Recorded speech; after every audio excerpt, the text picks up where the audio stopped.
தெற்கே மழை பொழிய தென்புறமாய் காற்றடிக்க தென்மதிரம்மினாள் செங்கைக்கோ தண்ணி வர செங்கே மணலோதிக்கு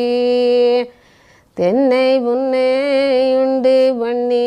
தென்னை கூலை நெருங்கி செண்பகப்பு தள்மலர்ந்து தென்னை வந்தும் வீச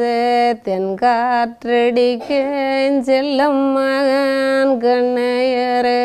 வடக்கே மழை பொழிய வடபுறமாய் காற்றடிக்க வள்மதிரம்மினாள் வைகைக்கோ தண்ணி வர வைகை மணலோதிக்கு வளை புன்னை உண்டு பண்ணி வாழை கூலை நெருங்கி